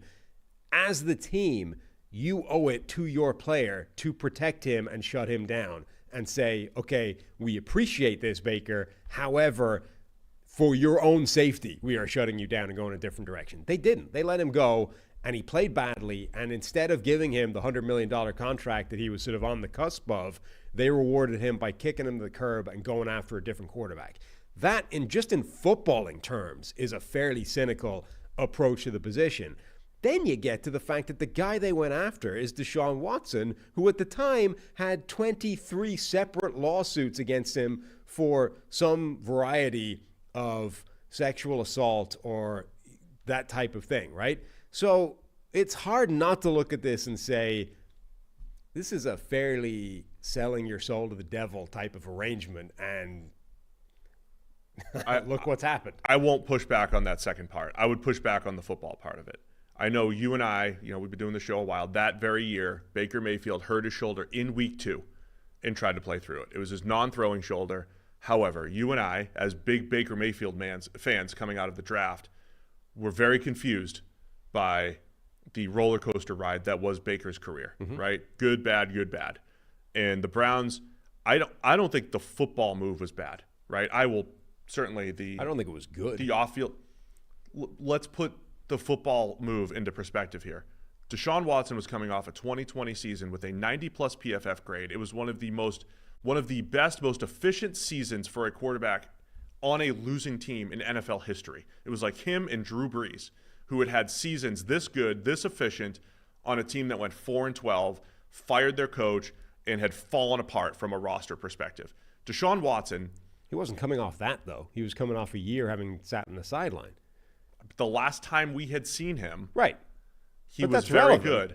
The previous years that we had seen him, for 2017 to 2019, Watson was kind of carrying a Texans team that couldn't cover anybody. Like his 2017 to 2020 career, football terms, Watson was some of the best in NFL history, one of the best 4-season starts. So from a football perspective, I don't think it was crazy. All of the other stuff is what made it crazy. The fact that they swooped in late as well and outbid everybody who was trying to trade for Watson, and the fact that they gave up so much from a draft capital perspective, like, say what you want about all that. I don't think it was wild from a football-only perspective to think he's the guy that would help our franchise get better. Clearly, though, they got the least efficient quarterback in the NFL by a mile. It is very unusual for a team to voluntarily move on from a quarterback like Baker Mayfield, who had done for that organization what he had done at that point, which you could honestly describe as rescuing, right? The Browns had been one of the worst franchises in football for a long time before Baker Mayfield showed up. And whilst it wasn't all sunshine and roses with Baker Mayfield a quarterback, he had turned them into a different proposition, right? Immediately when he showed up, he turned them into a different team. As you said, won the playoff game. It was different with Baker Mayfield a quarterback. Contrast that with the Giants, for example, who the second they got a glimmer of that with Daniel Jones, ended up giving him a 4-year contract for $100 and whatever it was $1 million instead of franchise tagging him, right? The Browns had a guy with a stronger resume than Daniel Jones and instead went, the last thing we saw wasn't great. So in fact, we're going to go in a completely different direction. Even just in football terms, it was an unusual decision that you do not typically see for quarterbacks like that. I mean, the whole league was in this world where there was Aaron Rodgers trade rumors, Russell Wilson had been traded. The entire league was on this quest to get a top 8 quarterback. And at the last time we had seen Deshaun Watson, he was a top 5 to 8 quarterback, right? It was not a crazy move at the time. That's revisionist history. No, it's not. It's not revisionist history. It is. Now, all. I know you were of the minds that Baker played through injury and did himself a disservice, but given the fact that he had 2 good years and 2 bad years at that point, there's no way you're like 35. What was the price at the time? 30, 35 million for the next top quarterback? There's no way or the franchise tag. We would have said, oh, yeah, of course, give Baker the next contract. He's earned it. Because we hadn't seen him play well for over a year. Yeah, a year. The same amount of time that you'd seen before Deshaun Watson had played well. Except instead of Watson's track record, his first 4 years was way better than Baker's first 4 years. Except instead of a guy sitting on the sideline because of sexual assault accusations, you had a guy who didn't play as well this year because he broke his shoulder. Like, Baker Mayfield had a strong resume he had a stronger resume than Daniel Jones to get an extension. And instead, they decided to get rid of him and go chase somebody who they thought was better. It doesn't matter because it wasn't even just a football decision, obviously, but clearly it's bad. It's bad in Cleveland, and they're 1-4. No more use for this game. Mm-hmm. Houston Texans moved to 4-1 with their win over the Buffalo Bills, 23-20. Bills fall to 3-2. This game was wild as well. This game and the Bengals Ravens, one of these should have been in the 4 o'clock window, my opinion. But they're in the 1 o'clock window. A lot of AFC playoff implications here. But yeah, the Texans with a walk-off field goal win, 59-yard field goal to win it. A lot of controversy toward the end as far as the Bills' decisions. And I don't know, a lot to unpack here for this Texans-Bills game. I mean, the most obvious thing of which, I guess, is Josh Allen's stat line. Like, just that on itself. Like, normally the box score, whatever, could tell a story. 9 for 30 for 131 yards, a touchdown, no interceptions, a passer rating of 56.4. There is something about playing the Houston Texans that brings the crazy out of Josh Allen. Yeah, you've been referencing his random lateral to no one right, in the playoff game, which was in Houston. Yeah, you've been referencing that for 5 years now. It's the archetypal Josh Allen play, right, where he went absolutely batshit insane in a wild card playoff game and attempted one of the craziest laterals anybody has ever attempted in the NFL. And one of the sort of defining characteristics of Josh Allen since then is that he doesn't tend to do that anymore, right? They've kind of, that was peak Josh Allen, just Will Levis-like, absolute lunacy. And then they kind of got those plays out of Josh Allen. And yeah, every now and again he'll make some mistakes or force a pass, but they've gotten the sort of total crazy out of him, right? And made him a much better player in large part because of it. But something about playing the Texans seems to bring that out of him again. And he was, like, this was the game, the meltdown game that Allen hadn't had for a while. He had in this game. I don't think it was crazy. I mean, so him going 9 of 30, we have a stat for that. Curtis Seabolt has a tweet on that. 9 for 30. He was the first quarterback to attempt at least 30 passes and complete fewer than 10 since Seattle's Stan Gelbaugh in 1992. Kind of a different game back in 92. Just the 13th quarterback to do it since the merger. Like, this is rookie season Josh Allen type stuff. If he did this his rookie season, we would be like, well, of course he does this. He was doing this at Wyoming, going 9 for 30. It was, I mean, I went throw by throw. I had to see it. It was almost like immediately the Texans did have him rattled. I mean, this wasn't like he had 8 turnover-worthy plays or anything like that. He's had games like that. He did have 2 before the half, one of which was a throwback across his body that probably should have been, I mean, certainly should have been caught. He tried to throw an interception to Al Shahir on consecutive snaps, I think. And the first one's like you're trying to seam route, and if it gets caught, it's not a big deal. It just missed. The second one was the Brett Favre in the NFC Championship throwback across your body that probably gives the Texans a field goal before the half. But the first one was also like it was a touchdown if he threw it accurately, and instead he tried to throw it directly to the linebacker. Yeah, like it was really bad, but in a completely different way. And it was like his response to that was to do the play that he had the other week where he's running and attempts the pass on the sideline. Like, wow, only Josh Allen makes these throws. And instead it went the exact way that every other player happens when they try and make that throw, which is, what are you doing? You can't throw that straight to a linebacker from there. No. But this was like, it was like that, the Jets game at the start of last year. We're like, the only thing that can give the Jets any prayer in this game. Rodgers just went down. His Achilles blew. The entire building is bummed out right now. The only thing that can make this game go in the Jets' direction is Josh Allen having a complete and total meltdown like a nuclear reactor. And that's what was happening. This was that game. Allen was just a nightmare. It was like right off the bat, listen, he wasn't seeing things well. It might be the Texans' uniforms. Those were awful. But you could tell he just wasn't seeing it. Texans came out playing tight man coverage. The windows weren't there. He started 1 for 9. Yeah. It was off right from the beginning.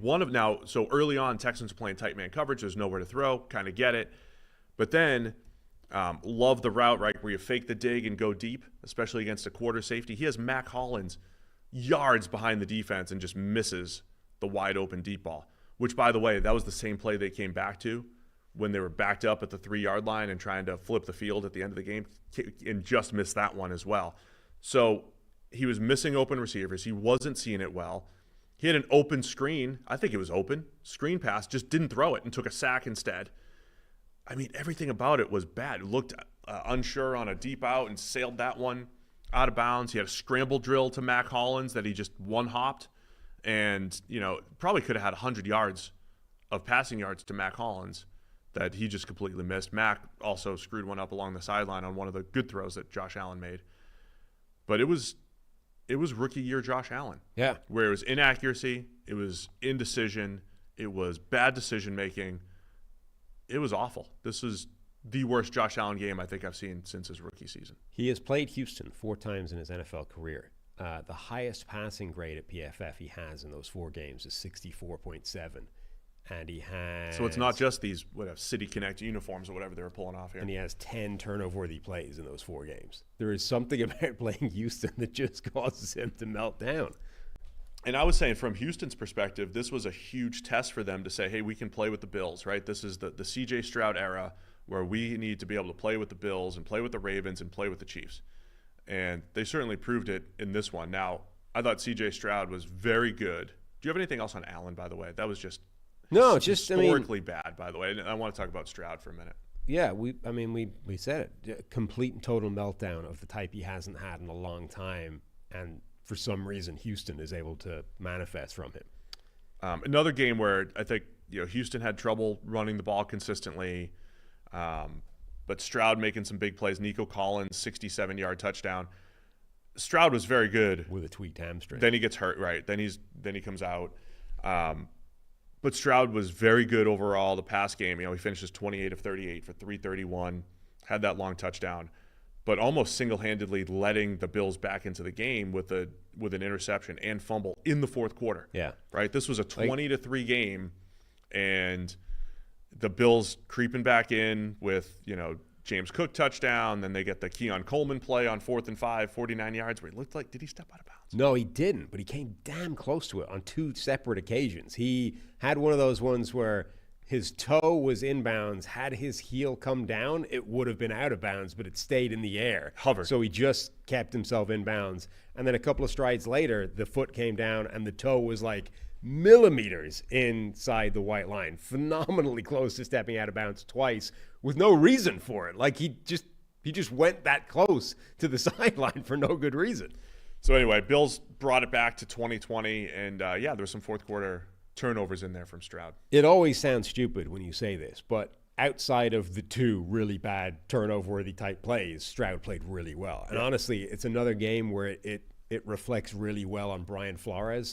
Like what Brian Flores made Stroud look like in that game versus what the Buffalo Bills defense made him look like, which is a good defense. Like Buffalo's defense is really good and confusing. I mean, there was a Bill Belichick segment before all the games on that show that he does that I can't remember the name of ever, where he was talking about Buffalo's defense is like a roulette wheel. You never know what you're going to get pre-snap. They make you do it all post-snap. It is a difficult defense to diagnose, and yet Stroud was able to look really good diagnosing that relative to Brian Flores' defense where he was lost, right? So Stroud was really impressive in this game, but did make a couple of mistakes to let Buffalo in.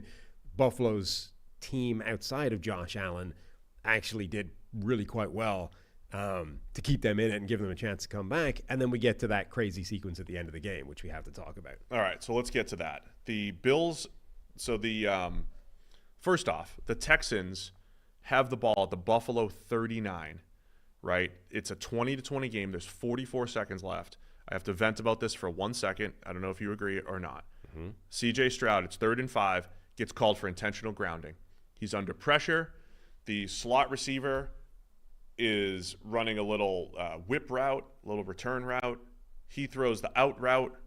And so to me, it's a miscommunication. They call the intentional grounding because the receiver's not in the area. Right. You know me, I detest the intentional grounding when there's miscommunication between the quarterback and the receiver. Letter of the law, did he throw a pass to an area that did not have a receiver in the area? Yes, that's true. But the letter of the law and the spirit of the law. The spirit of the law is, I'm just trying to save myself and I'm just chucking it to nobody. The spirit of the law to me is like, there's a miscommunication there. Right. When you have option routes, you should not be able to call grounding if it's that obvious. He wasn't throwing it to no one. Yeah. To me, the grounding is usually has to be obvious if you're going to call it. But this took Houston out of field goal range on 3rd and 5. Yeah, there is a difference between, was he throwing it to an area where there never was supposed to be anybody, or was he throwing it to an area where he expected there to be somebody and there wasn't the guy there because he'd done something different? Like, that is a different thing.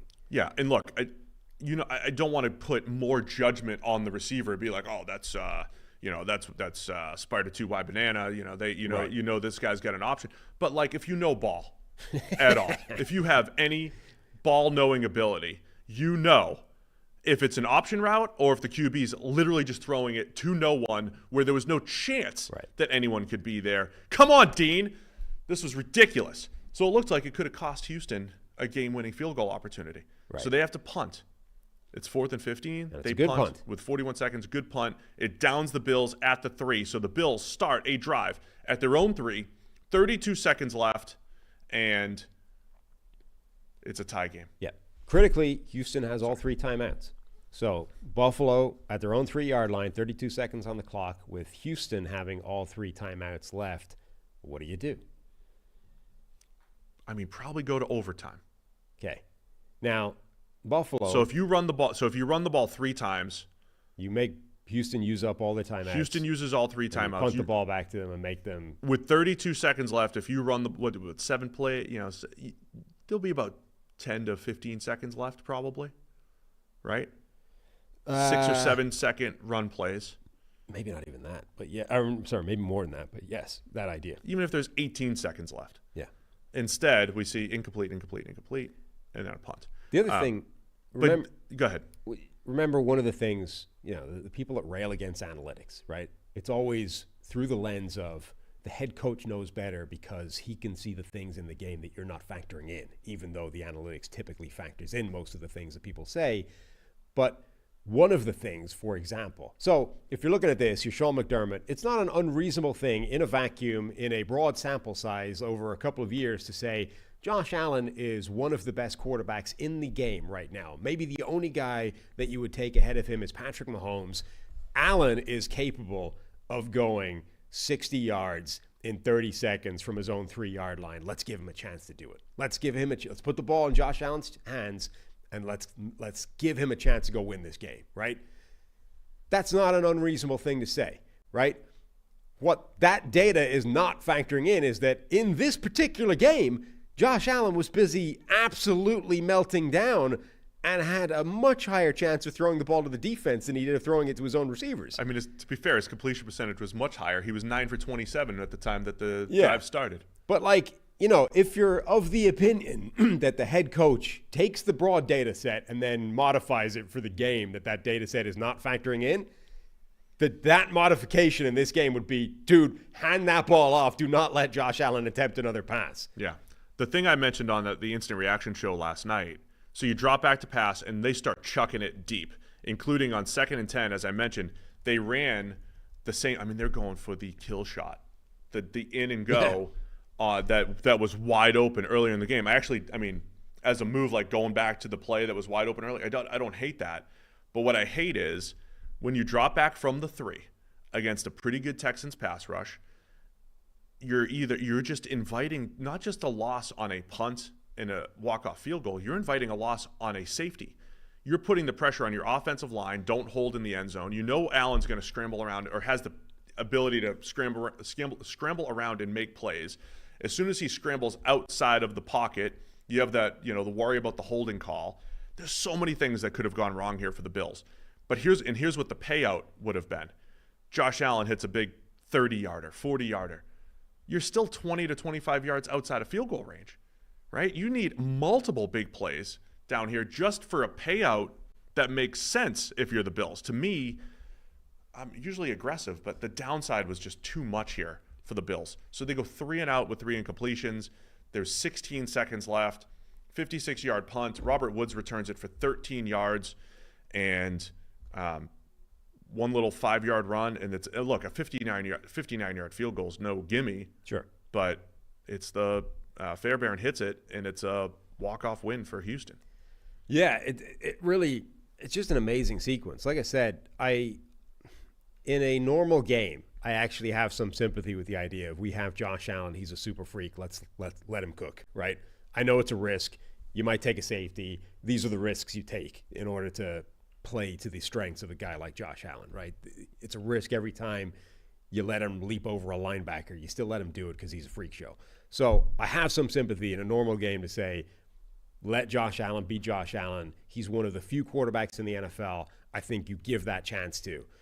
Not in this game. Not the way he's playing. It was not going to happen, right? And you were only going to cause problems, i.e., you stop the clock 3 times, you give the ball back to Houston. They have all their timeouts. It's like you were giving Houston a chance to win this game more than you were giving yourself a chance to win the game. That effectively is what this was, right?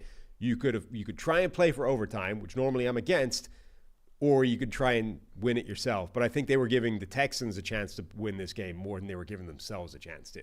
And that's what it boils down to. Just one of those games we're going to look back on. Look, Houston moves to 4-1. Their only loss, of course, to the powerhouse Vikings.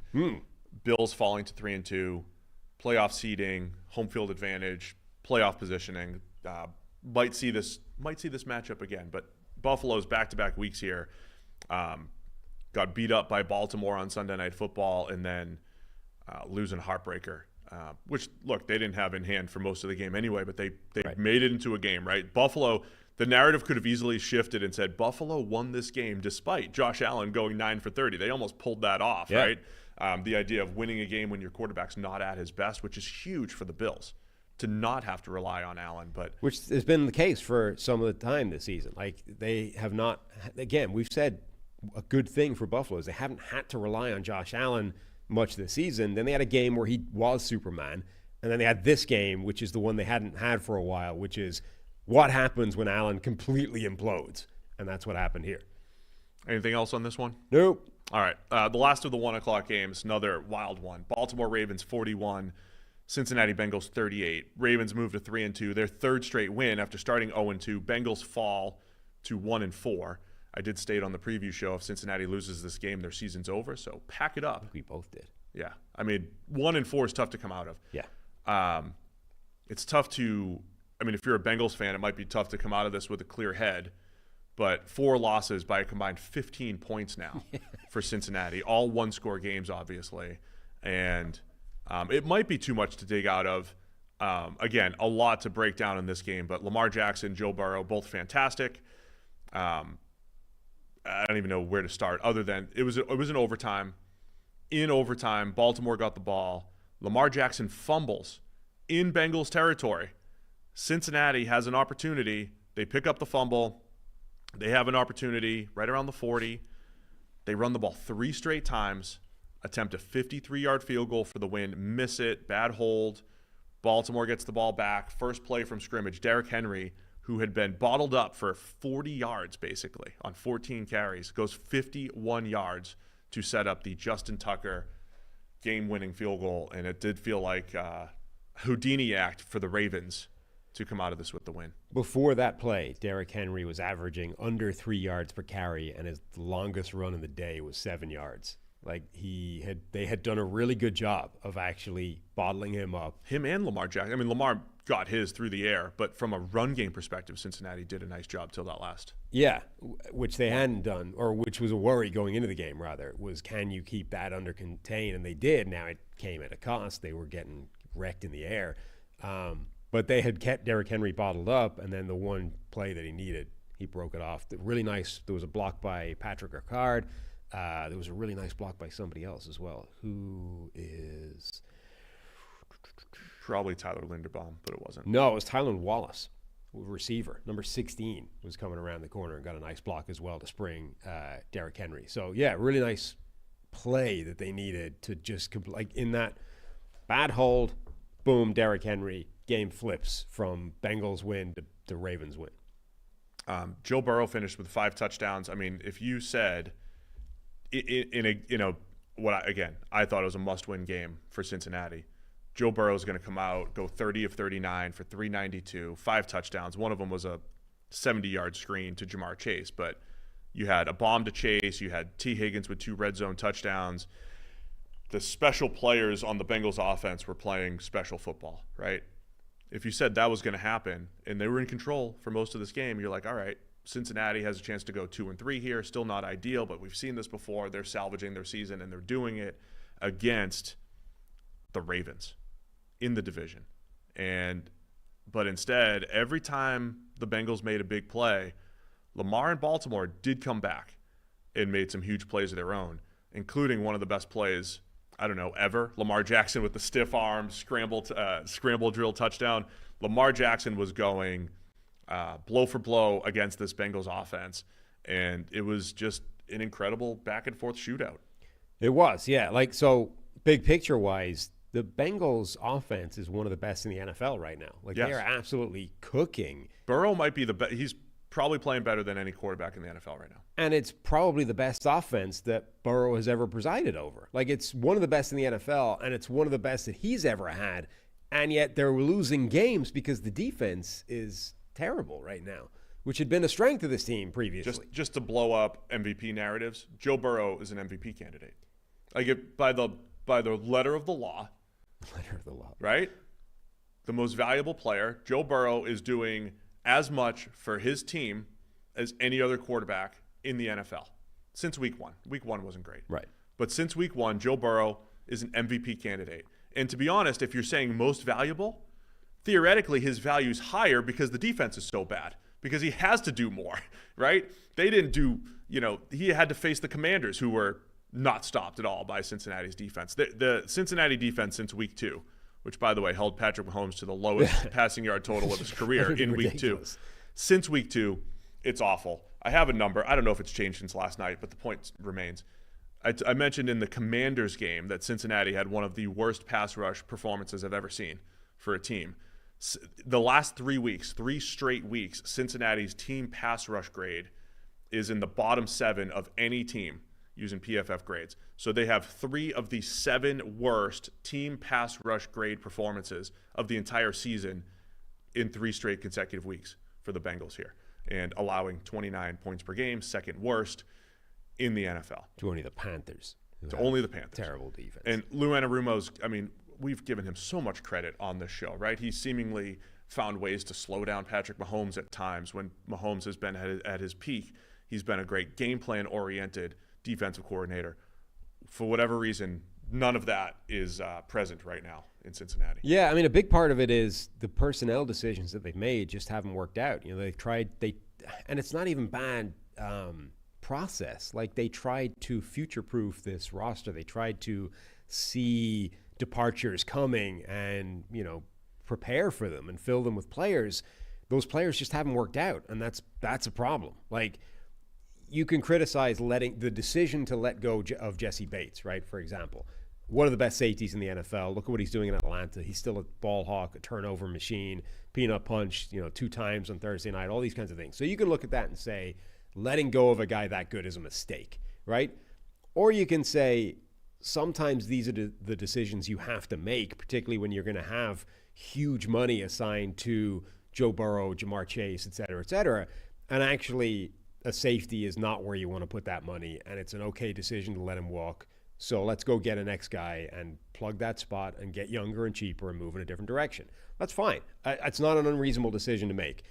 But the guy you get for that needs to be good. Otherwise, you downgrade it in a massive area from Jesse Bates to his replacement. And that's where they've run into problems, is almost every position where they decided to go in a different direction and future-proof, the players that they've selected just haven't. They're on a historic cooler in terms of bad draft picks, and that's where they're running out of resources on defense. A couple of things to note here. I mentioned Burrow as an MVP candidate. He throws an interception with about 3 minutes left to Marlon Humphrey. I thought it was probably his worst decision of the day, one of those slants that just wasn't on, kind of forced it. They were up 3 at the time. That interception allowed Baltimore to kick a 56-yard field goal to tie it with $1:40 left. But again, if we're going to say Lamar Jackson's an MVP, he also dropped a snap to put the Bengals into field goal range in overtime in this game, right? So there were bad plays. There were two bad turnovers from both quarterbacks who otherwise played an outstanding game. Having also dropped the snap on the freak show touchdown that he made. Yes. Where he picked it up and rescued it. Yes, he did save it later. Which is one of, I mean, Lamar Jackson for a lot of this game was playing like Madden Michael Vick, where people could just run around the backfield and make a play. He was a cheat code. Like, he was too good for the game. That's what Lamar Jackson was for periods in this game. That touchdown should not be possible in the NFL. That is a high school / college level of game touchdown, where at the NFL you cannot make that play because the athletes, the defenders, the tacklers are too good. He drops the snap, doesn't even pick it up cleanly, eventually gets on and picks it up, and then he has Sam Hubbard chasing him down one-on-one. He stiff arms him twice. Like, he doesn't just get one. Occasionally you'll get a lucky stiff arm, you get enough separation, you can outrun him. No, he twice fends him off until he has enough time, and then throws back across his body to Isaiah Likely in the back of the end zone, finds the only space that's available. Utterly ridiculous play. Like, should not be possible in the NFL, and Lamar Jackson makes it happen. If you're watching on YouTube now, you'll see the play. If you're listening, go check it out because it's genuinely insane. I mean, it was one of Sam Hubbard's 4 pressures in this game, one of his 11 this season. I'm sure he feels good about that. That's one of those plays where that was incredible by Lamar. Like, that will live with Sam Hubbard for a period of time in his head. Like, you got made to look like an absolute child in that game, and on that play by a quarterback that's capable of doing that. And there are not many. And Josh Allen does the stiff arm thing on defensive linemen fairly often. Lamar Jackson doing it with his legs and his shiftiness makes sense. But when he underrated how powerful he is, difficult to tackle, in addition to the shiftiness, that was really impressive by Lamar Jackson. Yeah. And then, dude, Derrick Henry just does special stuff late in games. Yeah. Always has. I mean, that just a 51-yard run didn't take it to the house, but huge play there. I thought Zay Flowers had a really nice game. Charlie Kohler had everybody, the fantasy people are upset about Mark Andrews' lack of production. Charlie Kohler, the 3rd tight end, had a 55-yarder in there and a touchdown. The Ravens spreading the ball around and looking really good offensively these last few weeks. Derrick Henry claims that he didn't know the final guy was there. Otherwise, he would have beaten him and scored. Oh, I mean, I believe it. I mean, it is unbelievable. Him and Zeke Elliott were like a draft class apart. I mean, when Zeke hits the open space, the open field, whatever, he hits a hole, I'm like, he might get 6. He doesn't ever hit. But if he has an open hole, it's like it might turn into 6. But he no longer gets the open real estate the way Derrick Henry does. It feels like a wasted play when Zeke is getting the handoff, and they're probably a similar age. Him and Derrick Henry might be older at this point, whereas Henry is still a big play threat. It is truly unbelievable what King Henry is doing. Anything else on this game? I feel like this one we could talk about. Henry is in fact a year older than Zeke Elliott. See, that's what 6 I'm saying. months older. It's unbelievable. 7, 8 months, whatever. And dude, Jamar Chase, once again, a 70-yard screen. Like, the Bengals, ridiculous this is where they're going to be kicking themselves because every time Baltimore came back, the Bengals offense had an answer. Yeah. And Jamar Chase, one of the answers was a 70-yard touchdown. That's not Burrow. That's all Jamar Chase. The special players on the Bengals offense are playing special football, but the defense has been so bad, you're not getting anything out of it. Yeah, and now Joe Burrow was saying after the game, they're evidently not a championship caliber team at the moment. Maybe they can get back to that level later in the season, but they're not playing that way right now. And in particular, it's the defense. Yeah, I mean, 4 losses by a combined 15 points, that could revert in a season. The idea of losing those 1-score games, but you're just digging too big of a hole if you're Cincinnati and Baltimore. They would have been, sitting there at 2-3. You'd be questioning last year's best regular season record, but they're 3-2, 3 wins in a row, and back on top in the AFC North. Mm-hmm. All right, man. I got to tell you about our friends over at Prize Picks, the best place to get real money sports action. Of course, my lineups 3 for 3 the last 2 weeks. With over 10 million members and billions of dollars in awarded winnings, Prize Picks has made daily fantasy sports accessible to all. You just pick more or less on at least 2 players for a shot to win up to 100 times your cash. So again, last week I was like, hey, I think T. Higgins going to have a huge game. I'm going more than his projection. I knew Rome Odunze was open the previous week. I'm going more than his projection. I had an idea that Sam Darnold might not get that passing stat projection this past week. That's why 2 for 2 over these last couple weeks. Prize Picks also invented the flex play, which means you can still cash out if your lineup isn't perfect. You could double your money even if one of your picks doesn't hit. You can now win up to 100 times your money on Prize Picks with as little as 4 correct picks. Prize Picks also puts its members first, so all withdrawals are fast, safe, and secure. When my picks hit, I can get my money in as quick as 15 minutes. So download the app today. Use the code CheckTheMic. You get $50 instantly after you play your first $5 lineup. Again, code is CheckTheMic. Prize Picks app, $50 instantly after you play your first $5 lineup. Prize Picks. Run your game. Hopefully you run your game a little bit better. I can't get over the fact that I go 3 for 3 this week. And it literally took you one play from scrimmage last week. Yeah. You just got to pick better. It's okay. Just need a few just better lineups next week. What? 4 p.m.s. Okay, the 4 p.m. games. Which one's first on our list here? The Denver Broncos moving to 3-2 with their win over the Raiders. The first time they've ever beaten the Las Vegas Raiders. The Vegas Raiders. 34-18. Yeah, because someone in the chat mentioned the stat I was trying to pull off here that they had not beaten the Raiders since 2019. They have not beaten the Las Vegas Raiders. Yeah. Until now. That's what happens. Bo Nix 1-0 now against the Las Vegas Raiders. Impressive win here by the Broncos. Again, they moved to 3-2. Raiders fall to 2-3. Well, particularly how the game started. The Raiders were the team that got out in front. They got an early touchdown. They were going in for another one, and then the 4 p.m. window seemed to be a whole bunch of games that were swinging on these massive, like, one team's going to score, actually know the other team's scoring on that play. Defense and special teams touchdowns. There was at least one in all 4 of the 4 o'clock games. Yeah, so Minshew just overthrows, I think, Brock Bowers again, just misses him, like, over the top of his head by a couple of yards, ends up right in Patrick Surtain's hands. He returns it 100, was that the 100-yard one? 100 yards for a touchdown, puts Denver level. Like, instead, they were going down multiple scores, and instead they're level after that play.